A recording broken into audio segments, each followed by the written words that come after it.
எல்லாருக்கும் வணக்கம்.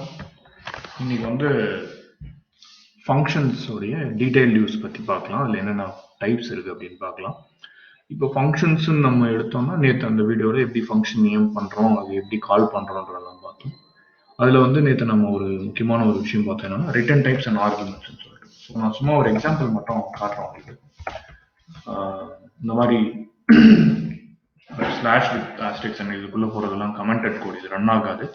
ஸோ இப்போ நம்ம என்ன பண்ணுறோம்னா ஃபர்ஸ்ட் வந்து ஒரு ரிட்டர்ன் டைப்னா என்ன வந்து ஆர்குமெண்ட்ஸ். ஓகே, ஸோ இப்போ நம்ம என்ன பண்ண போறோம்னா function with no return type and no arguments.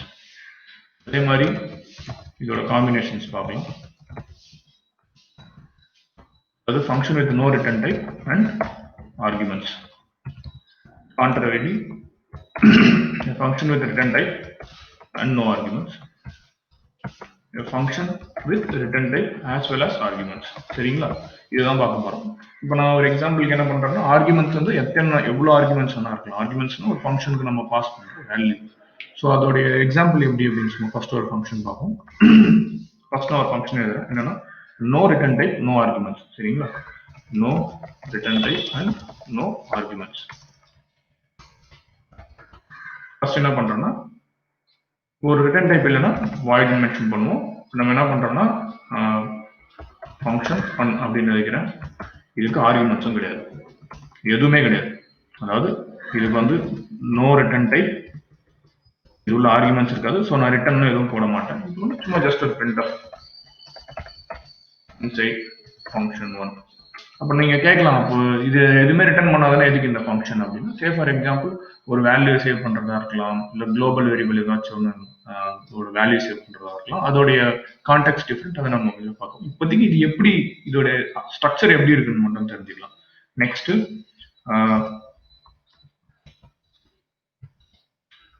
No return type with arguments. சரிங்களா, இப்போ நான் என்ன பண்றேன்னா இப்போ இங்க ஒரு வேல்யூ பாஸ் பண்றேன். ஓகே, இது வந்து நோ ரிட்டர்ன் டைப், ஆனா இதுக்கு ஒரு ஆர்குமெண்ட் இருக்கு. சரிங்களா, இப்போ நான் என்ன பண்றேன்னா inside function to value of a is %d a.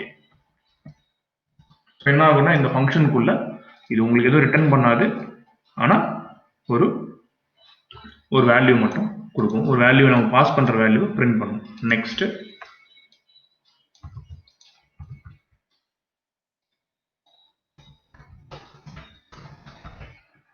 With return type no arguments. சரிங்களா, இப்போ நான் என்ன பண்றேன்னா இன்ட்னு ஒரு ஃபங்க்ஷன்,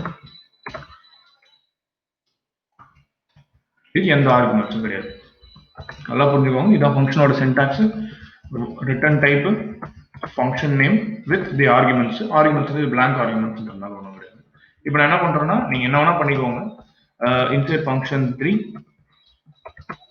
ஒரு வேல்யூ மட்டும் நான் ரிட்டர்ன் பண்றேன். அது வந்து நான் பேருக்கு வந்து ரிட்டர்ன், இப்போ நான் வந்து இன்ட் k = 5 போடுறேன், ரிட்டர்ன் k. ஸோ இங்க ஏதாவது ஒரு வேல்யூ ரிட்டர்ன் பண்ணி ஆகணும். நான் அது அந்த ரிட்டர்ன் பண்ற வேல்யூவோட டேட்டா டைப் இங்க நம்ம என்ன பண்றோமோ அதே டேட்டா டைப் தான் இங்கேயும் நம்ம மென்ஷன் பண்ணிருக்கோம். ஸோ இதுல என்ன டவுட்ஸ் இருந்தால் ப்ராக்டிஸ் பண்ணி பாருங்க. நெக்ஸ்ட் வந்து என்னன்னா இந்த எக்ஸாம்பிள் நம்ம நேற்றே பார்த்தது தான், இருந்தா கூட நம்ம செக் பண்ணி பார்க்கலாம். இப்போ எப்படின்னா இன்னொரு ஃபங்க்ஷன், இப்போ இது எப்படின்னா with return type and arguments. இப்போ என்ன பண்றோம்னா ஃபங்க்ஷன் 4 ரெண்டு வேல்யூ பாஸ் பண்றேன், int a, int b. நான் என்ன பண்றேன்னா int k = a plus b போட்டு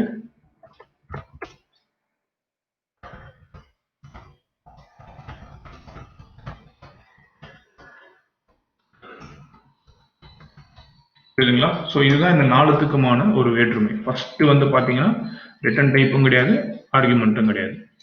செகண்ட் வந்து no return type void, argument இருக்கும். இந்த ஆர்குமெண்ட் எத்தனை ஆர்குமெண்ட் ஆனா with return type and no arguments blank, with return type and with arguments. இதுதான் இதோடைய ஸ்ட்ரக்சர். சரிங்களா, ஸோ இப்போ இதெல்லாம் வந்து டிக்ளரேஷன். ரன் பண்ணி பார்க்கலாமா?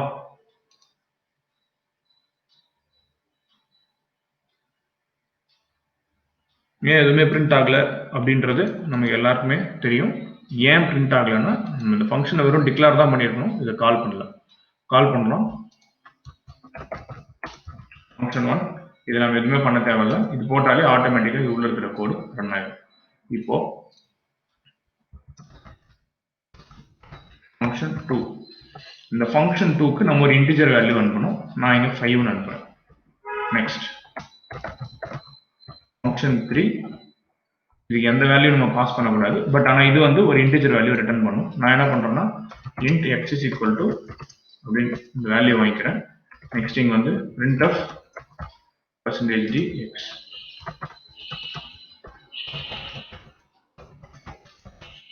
இப்படி போடுறேன். நெக்ஸ்ட் ஒரு ஃபங்க்ஷன் 4 கால் பண்றேன்.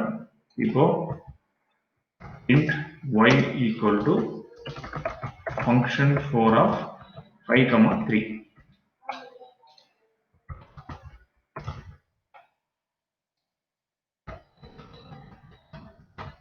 ஸோ இப்படி ஒரு இது கொண்டு வரோம். ஸோ என்ன பண்றோம், ஃபர்ஸ்ட் ஃபங்க்ஷன் 1 கால் பண்றோம், அதுக்கு ஆர்குமெண்ட் கிடையாது, அதுக்கு ரிட்டர்ன் டைப்பும் கிடையாது. ஃபங்க்ஷன் 2 போடுறோம், அதுக்கு ஆர்குமெண்ட் இருக்கு, ரிட்டர்ன் டைப் கிடையாது. ஃபங்க்ஷன் 3க்கு ஆர்குமெண்ட்ஸ் கிடையாது, அதனால பிளாங்க்ல கால் பண்றோம், அது ரிட்டர்ன் பண்ற வேல்யூ ஒரு இன்டிஜர்ல கேப்சர் பண்றோம். நெக்ஸ்ட் ஃபங்க்ஷன் 4, அதுக்கு 2 ஆர்குமெண்ட் இருக்கு, அது ஒரு வேல்யூ ரிட்டர்ன் பண்ணுது. ஸோ ஆர்குமெண்ட்ஸ், ஸோ இது 4 டைப்பையும் நம்ம பார்த்தாச்சு. ரன் பண்ணலாம். Okay, inside function 1, first function 1 call பண்ணிருக்கோம். Inside function 2, value of a is 5. சரி, நான் ஒரு ஸ்லாஷ் மட்டும் போட்டுறேன், ஸோ ரொம்பவே தெளிவா இருக்கும்.